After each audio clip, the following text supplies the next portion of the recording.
Some moments do not change your life because they happen too late. They change your life because they force you to understand everything you should have seen years earlier. Ethan Caldwell had negotiated billion-dollar acquisitions without raising his voice. Yet nothing in his career prepared him for the sound of a pediatric trauma alert echoing through Boston Children's Hospital just after sunrise. He barely remembered leaving his vehicle in the emergency entrance. His tie hung loose around his collar as he ran beside a medical team pushing his 8-year-old son through a maze of bright hallways filled with flashing monitors and hurried footsteps. Noah lay motionless beneath warm blankets, an oxygen mask covering part of his face, while nurses calmly monitored every heartbeat. Ethan reached toward the moving bed, desperate to hold his son's hand, but the team continued toward the secured treatment area before automatic doors closed between them. A young nurse gently stepped forward. "The physicians are already evaluating him, sir.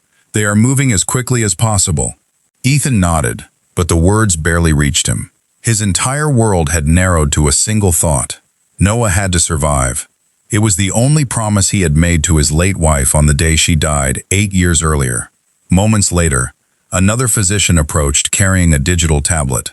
"Mr. Caldwell, we need you to confirm part of Noah's medical history." Ethan answered every question he could remember, though several details blurred together beneath fear and exhaustion. Before the physician could continue, another voice interrupted from the opposite end of the corridor.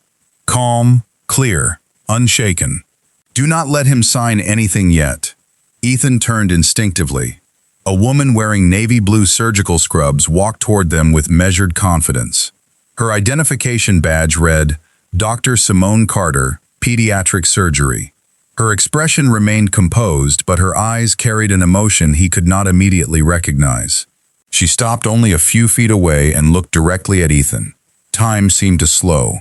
Something about her face stirred a distant memory buried beneath years of grief and relentless work. Before Ethan could speak, Simone quietly said, "I need you to look at me before you walk into that room." The hallway fell silent. Ethan searched her face, trying to understand why she sounded less like a stranger and more like someone returning from a forgotten chapter of his life. "Do we know each other?" he asked. Simone held his gaze for a long moment before answering. "You knew me on the hardest day of your life. You simply do not remember." Confusion replaced panic for just an instant. Ethan frowned. "My son needs me." "I know," Simone replied gently. "That is exactly why I am stopping you." The physician beside them looked between the two, clearly sensing there was history neither of them understood. Simone accepted the tablet from the physician and carefully reviewed Noah's electronic record. Her expression changed almost imperceptibly. She read one page again, then another, before quietly closing the file. "There is something missing," she said. "Something that should have been here from the beginning." Ethan stepped forward. "What are you talking about?" Simone looked toward the treatment room where specialists continued working behind closed doors. 8 years ago, someone made a decision inside this hospital that protected your family. She paused, choosing every word with extraordinary care. "If I allow you to walk into that room before you understand what happened that night, you may repeat the same mistake all over again." Ethan stared at her in disbelief.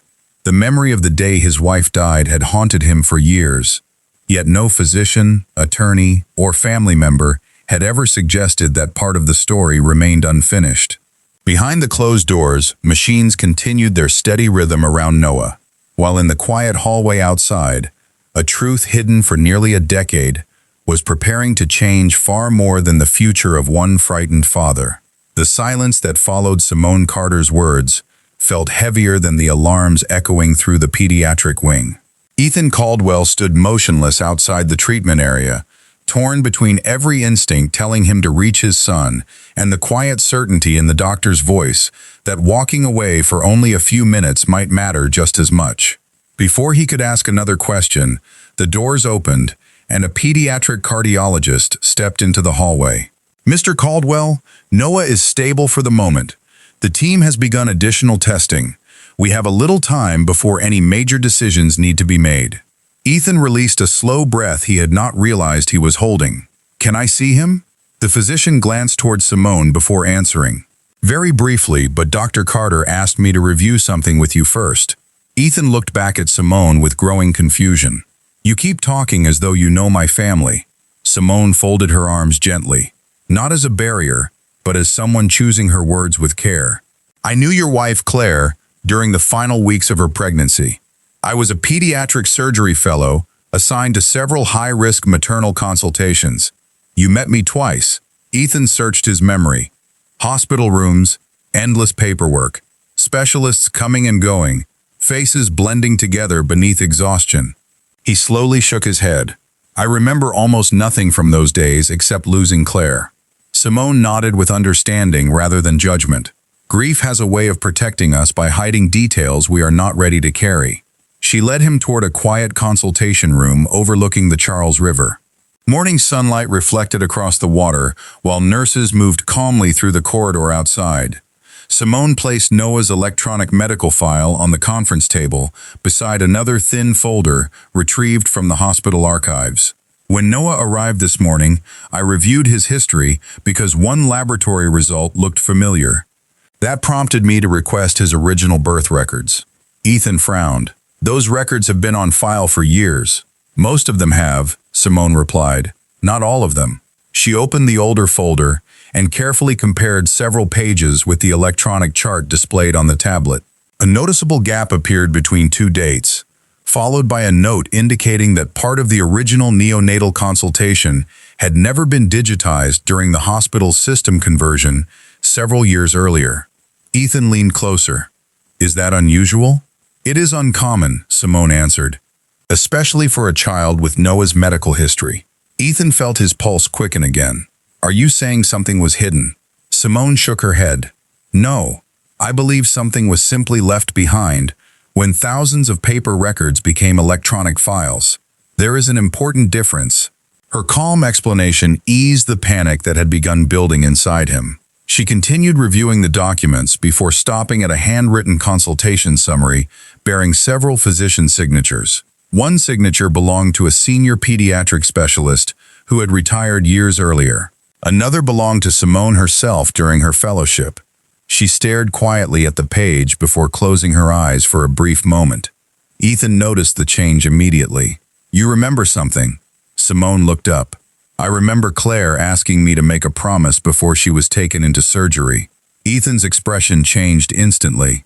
A promise? Yes. Her voice remained soft but unwavering.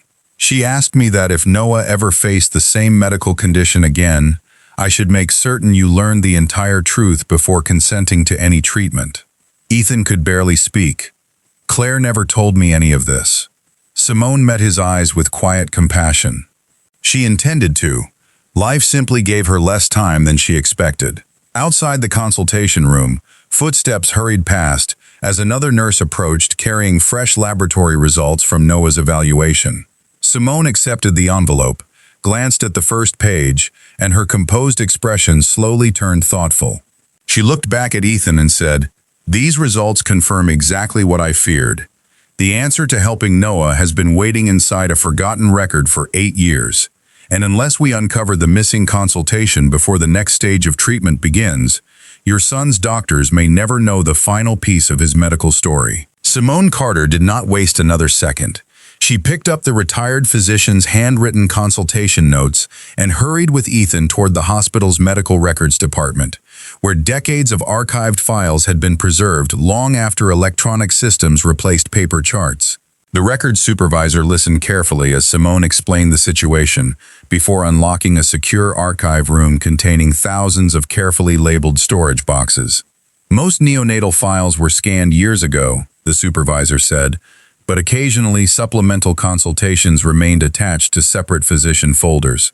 Ethan stood silently beside Simone, watching staff members search row after row of shelves, while every passing minute reminded him that Noah remained upstairs, surrounded by specialists.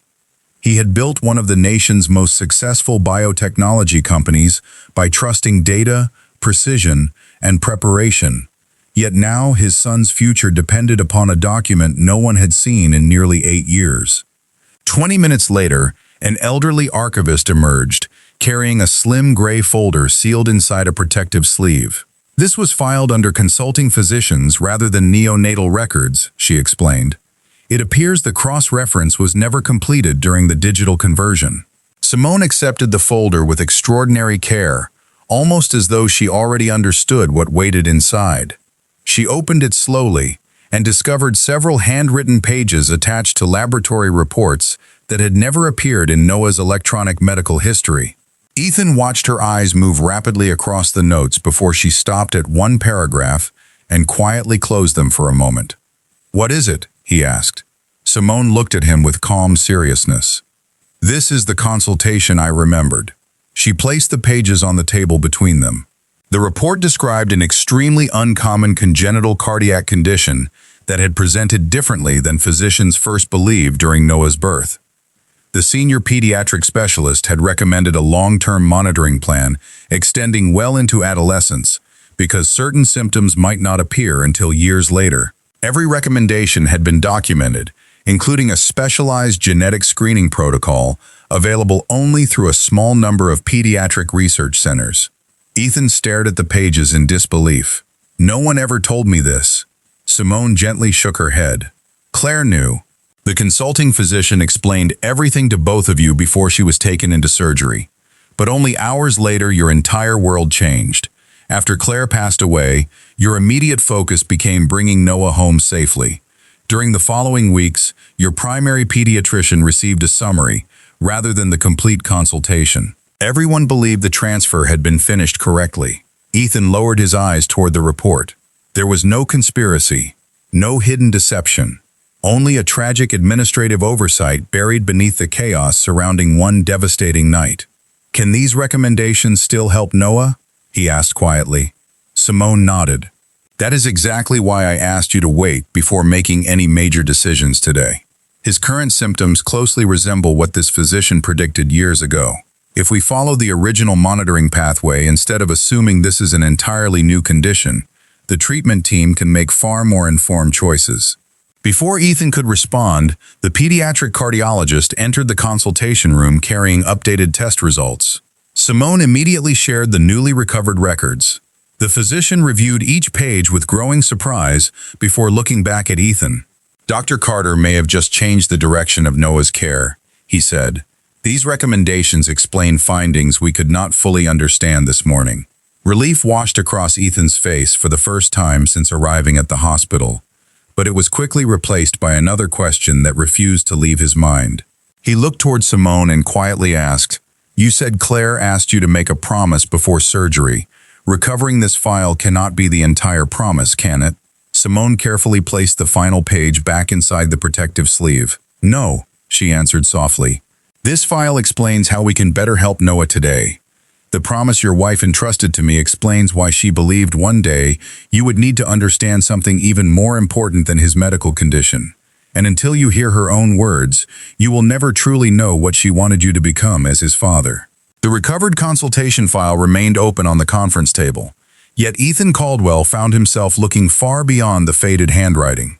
Every page seemed to pull him backward through time until the sounds of the modern hospital slowly disappeared beneath memories he had spent 8 years trying to silence. Outside the consultation room, Noah's treatment continued according to the newly recovered recommendations, allowing the specialist's precious time to evaluate his condition with a clearer understanding of his medical history.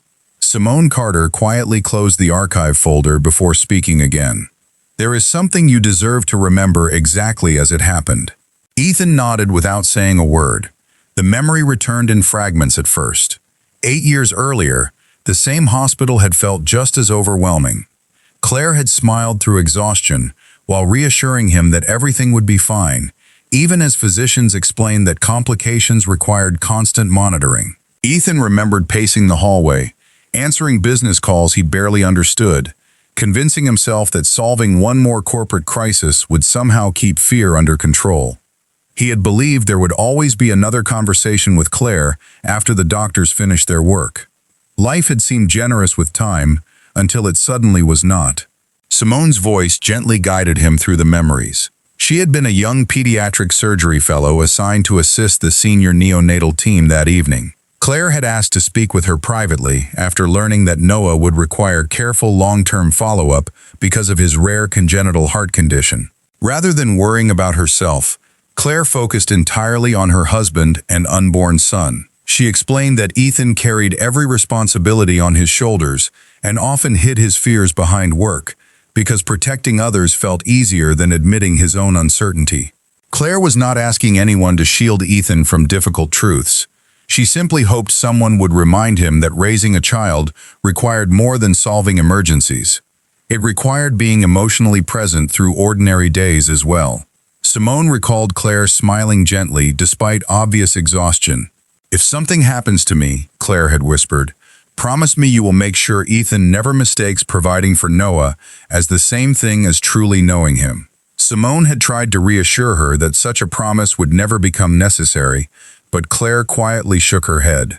She reached into her bedside drawer and removed a sealed envelope with Ethan's name carefully written across the front. "If the day ever comes when Noah faces this condition again," Claire said softly, "and Ethan finally has enough quiet in his life to truly listen, please give him this."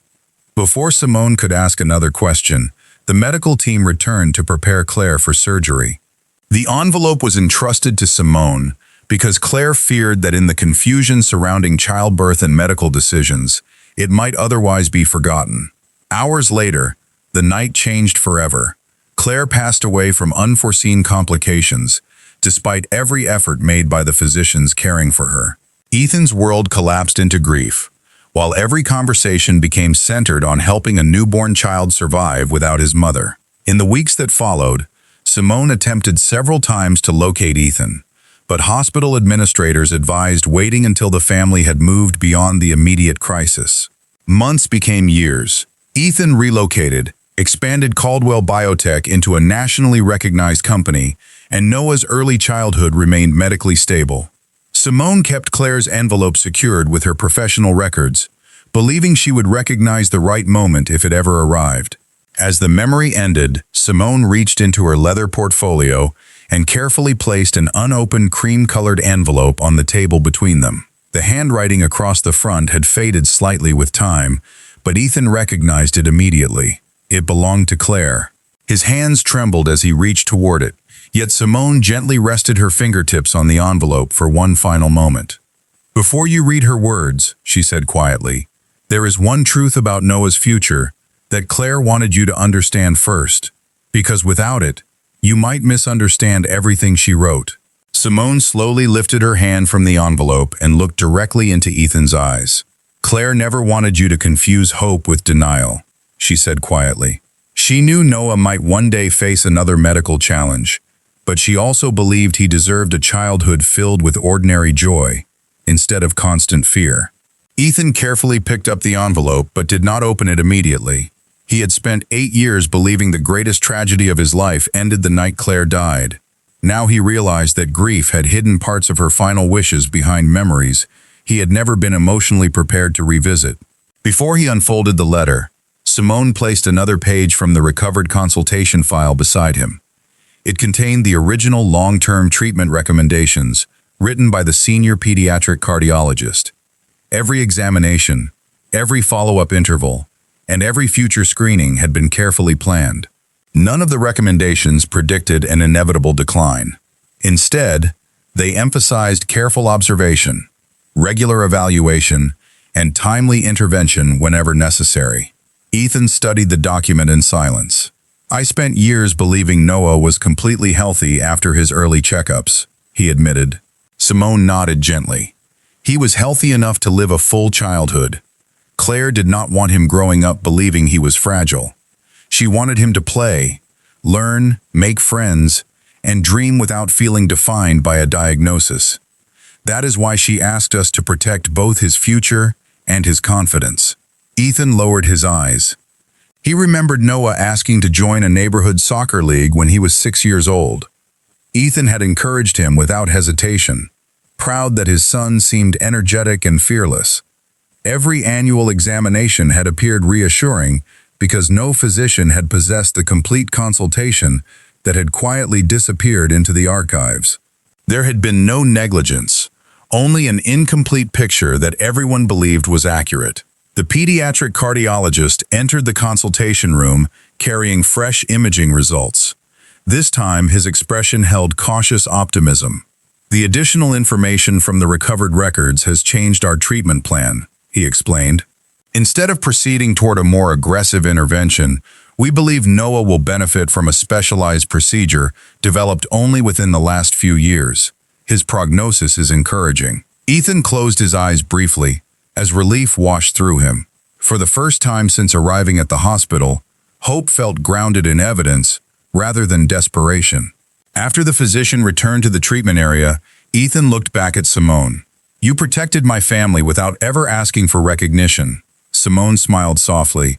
"I was only keeping a promise made to someone who loved both of you very deeply." Ethan finally unfolded Claire's letter. The handwriting was unmistakably hers, graceful and steady despite the uncertainty surrounding the day it had been written. The first lines immediately filled his eyes with tears. "My dearest Ethan, if these words ever reach you, it means life unfolded differently than either of us hoped. Please promise me something that has nothing to do with medicine or money. Promise me that Noah will always know the sound of your laughter, not only the sight of your hard work. Promise me he will remember family dinners more clearly than business meetings. Promise me he will grow up believing his father was present for the ordinary moments, because those ordinary moments become the memories children carry forever." Ethan paused, unable to continue for several seconds. Every sentence revealed that Claire had understood him better than he had ever understood himself. She had never doubted his love. She had only feared that success might slowly steal the time love required. As he prepared to read the remainder of the letter, Simone quietly stood and walked toward the window overlooking the pediatric garden, giving him the privacy Claire would have wanted. Neither of them noticed that outside the consultation room, Noah had just opened his eyes for the first time since arriving at the hospital, and the first words he whispered to the nurse beside him would soon reveal that Claire's greatest gift to her family had never been hidden inside an envelope at all. The first thing Noah Caldwell whispered after opening his eyes was not a question about the hospital or the unfamiliar machines surrounding him. He looked toward the doorway with tired but steady eyes and quietly asked, "Is Dad here?" The nurse smiled warmly before reassuring him that his father had never left the floor. Moments later, a resident physician entered the consultation room where Ethan still held Claire's letter in trembling hands. "Mr. Caldwell," she said gently, "your son is awake, and he is asking for you." Ethan immediately stood, but before walking toward the intensive care unit, he looked at Simone Carter with silent gratitude. She simply nodded. "Go to him," she said. "Everything else can wait." Ethan stepped into Noah's room and found his son resting comfortably, while monitors displayed steady readings that already looked more encouraging than they had earlier that morning. Noah managed a small smile beneath the oxygen tubing. "I knew you would come," he whispered. Ethan carefully took his son's hand, overwhelmed by relief. "I should have been here before you even had to ask." Noah frowned slightly. "You are here now." Those 4 simple words carried more grace than Ethan believed he deserved. Over the next 2 days, the revised treatment plan developed from the recovered consultation records produced encouraging results. Specialists confirmed that Noah's condition matched the long-term progression anticipated years earlier by the retired pediatric cardiologist. Because Simone had located the missing documentation before irreversible decisions were made, the medical team selected a modern, minimally invasive procedure that offered an excellent long-term outlook. During Noah's recovery, Ethan remained at the hospital from early morning until late evening. Board meetings were delegated, corporate negotiations were postponed. For the first time in many years, his calendar reflected only one priority. On the 3rd afternoon, Simone found him sitting beside Noah, while the boy laughed quietly at a nature documentary playing on the television. Ethan looked different. The tension that had once defined every expression had softened into patient attentiveness. After Noah fell asleep, Ethan stepped into the hallway. "Claire understood me better than I understood myself," he admitted. Simone leaned against the window overlooking the children's garden. "She believed success would always come naturally to you. She worried far more about whether you would give yourself permission to slow down long enough to enjoy the people you were working so hard to protect." Ethan looked toward the garden, where volunteers helped young patients plant flowers in raised beds. I spent years believing my greatest responsibility was building a secure future for Noah. Simone smiled gently. Claire wanted you to build memories with him as well. Security gives children confidence. Presence gives them belonging. They need both. Ethan quietly unfolded the final page of Claire's letter, which he had not yet read completely. Near the bottom, she had written another message that felt almost impossibly timely. If Noah ever becomes frightened, remind him that courage is not pretending everything will be easy. Courage is trusting that love stays beside you while difficult days pass. Ethan carefully folded the letter again and slipped it back into its envelope. I think she was writing those words for me too. Simone nodded. I think she was. Before leaving for the evening, the attending physician stopped beside them with encouraging news. Noah's latest imaging showed steady improvement, and if his recovery continued at the current pace, he could return home within several days with a carefully monitored long-term care plan. Relief settled across Ethan's face, but it was no longer the relief of someone escaping tragedy. It was the gratitude of a father who had been given a second chance to become the parent his wife had always hoped he would be. As Simone gathered her notes to begin another shift, the hospital foundation director approached her, carrying a sealed folder that had recently been discovered among archived donor records. Dr. Carter, he said, this was left in the hospital's legal office years ago, with instructions to deliver it only after Noah recovered from his next major medical challenge. Simone glanced at the familiar handwriting across the front and immediately recognized Claire's name.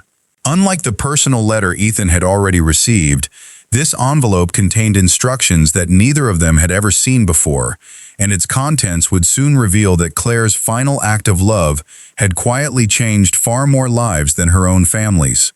Several days later, Noah Caldwell left Boston Children's Hospital beneath a bright autumn sky, carrying nothing more than a small backpack and a stuffed fox that one of the nurses had given him before discharge. His latest examinations confirmed that the revised treatment plan had worked exactly as the specialists hoped, and although regular follow-up appointments would remain part of his future, the fear that had filled the hospital corridors only a week earlier had quietly given way to cautious optimism. Ethan walked beside his son at an unhurried pace, noticing something he had ignored for far too many years. Noah was fascinated by ordinary things. He stopped to watch leaves drift across the sidewalk, laughed when a flock of pigeons scattered into the air, and asked whether they could buy hot chocolate before driving home. Years earlier, Ethan might have answered while checking electronic mail or taking another business call. This time, he slipped his telephone into his coat pocket without looking at the screen. Hot chocolate sounds perfect, he replied. Noah smiled as though his father had just agreed to something far greater. Meanwhile, Simone Carter remained at the hospital, reviewing the sealed envelope recently discovered by the foundation director. Following the legal instructions attached to the file, she arranged a meeting with Ethan after Noah's first follow-up appointment. 2 days later, they gathered inside a quiet conference room overlooking the hospital garden where children played beneath colorful maple trees. The foundation director opened the envelope in their presence and carefully unfolded a notarized letter written by Claire several weeks before Noah's birth. Unlike the personal message Ethan had already received, this document addressed the hospital itself. Claire explained that if her family ever experienced another medical crisis connected to Noah's condition, she hoped her modest charitable savings would become the first contribution toward helping families who could not afford specialized pediatric care. At the time, the amount had been relatively small because Ethan's company had only begun growing. The foundation director smiled warmly before continuing. Your wife could not have known what happened after she wrote this. Years of careful investment and additional anonymous contributions made in her name have quietly transformed this original gift into a permanent pediatric assistance fund. Ethan looked up in surprise. Anonymous contributions? The director nodded toward Simone. Dr. Carter has donated every year since your wife's passing. She believed the promise extended beyond one family. Ethan turned toward Simone, unable to hide his astonishment. You never told me, Simone answered with her usual calm sincerity. The promise was never about recognition. Claire wanted children to receive opportunities, not explanations. Silence settled across the room as Ethan looked through the annual reports documenting hundreds of families who had already received assistance with travel expenses, temporary housing, medications, and specialized consultations. Claire's kindness had continued reaching strangers long after her own voice had fallen silent. Noah, who had been quietly coloring beside the window, wandered over and looked at the photographs included in the report. "Did my mom help all these kids?" he asked innocently. Ethan knelt beside him and gently placed a hand on his shoulder. "Yes," he answered with complete honesty. "And she found people who kept helping even after she was gone." Noah studied one smiling photograph before looking toward Simone. "That means you helped too." Simone smiled softly. "I only continued something your mother started." Noah thought for a moment before saying, "Then maybe I can help someday too." Ethan felt emotion rise inside him, realizing that Claire's greatest legacy had never been measured by loss. It had been measured by compassion that continued growing through the choices of others. As they prepared to leave, the foundation director mentioned one final detail. The hospital board had unanimously agreed to expand the assistance fund into a statewide pediatric initiative, and they hoped Ethan and Simone would attend the announcement ceremony together the following spring. Neither of them realized that the event would become far more than a public dedication, because among the invited guests would be the retired physician whose forgotten consultation had quietly saved Noah's future, carrying one final piece of Claire's story that neither of them had ever heard. Spring arrived in Boston with clear skies and the quiet confidence that follows a difficult winter. Nearly 1 year after Noah Caldwell left the hospital, families, physicians, researchers, and community leaders gathered inside the newly renovated Pediatric Research Center for the dedication of the Claire Caldwell Pediatric Family Initiative. Ethan stood near the front of the auditorium beside Noah, who had grown noticeably stronger over the past year. Regular checkups had become routine rather than frightening, and every encouraging report reminded Ethan how close they had come to making decisions without the complete medical history that had nearly disappeared forever. Across the room, Simone Carter welcomed guests with the same calm warmth that had carried so many families through uncertain days. She never sought attention, yet countless parents greeted her with gratitude because she remembered their children's names long after treatment had ended. As the ceremony began, the hospital president invited one final guest to the stage. An elderly man walked slowly toward the podium, supported by a polished wooden cane. Ethan immediately recognized the retired pediatric cardiologist whose handwritten consultation had changed Noah's future. Dr. Harold Whitmore smiled kindly before addressing the audience. "Medicine is often remembered for dramatic breakthroughs," he began, "but sometimes the greatest difference comes from ordinary people refusing to forget one another." He spoke about Claire's courage during the final hours before Noah's birth, describing her as someone who asked thoughtful questions even while facing enormous uncertainty. Then he surprised everyone by removing a small leather notebook from his briefcase. "Throughout my career," he explained, "I kept personal reflections after particularly meaningful cases. I believed these pages belonged with me until I retired. Last year, when I learned what had happened with Noah's missing consultation, I reopened this notebook and found something I had completely forgotten." He carefully turned several pages before reading a short entry written the evening Noah was born. Claire had asked him one final question before being taken into surgery. She did not ask whether her son would become successful. She did not ask whether he would become wealthy. She asked only whether he would grow up surrounded by people who reminded him that kindness was always worth choosing. Dr. Whitmore closed the notebook and looked directly at Ethan. "Your wife believed character could outlive every achievement. She hoped Noah would inherit that above all else." The auditorium remained completely silent. Ethan felt Noah gently slip his hand into his own, and for the first time he understood that Claire's greatest legacy had never depended upon documents, donations, or even the remarkable medical discoveries that had protected their son. Her true legacy lived inside every compassionate decision made by the people she had inspired. Following the ceremony, guests toured the new research center, where one hallway displayed photographs honoring families whose generosity had expanded pediatric care throughout New England. Noah stopped in front of his mother's portrait for several quiet moments, before turning toward Simone. "Do you think my mom would like this place?" Simone smiled. "I think she would be happiest knowing children will receive help here, long after all of us are gone." Ethan looked around the bright hallways filled with young researchers, hopeful parents, and children laughing without fear. He realized that success no longer meant building the largest company or earning another award. It meant creating enough time to walk beside his son through ordinary afternoons, to remember birthdays without postponing them, and to honor Claire's memory through everyday choices instead of occasional gestures. As guests prepared to leave, Dr. Whitmore quietly approached Ethan one final time. He handed him the worn leather notebook. "There is one page I did not read today," he said softly. Claire asked that it remain private until Noah was old enough to understand it himself. "I believe that day is getting closer."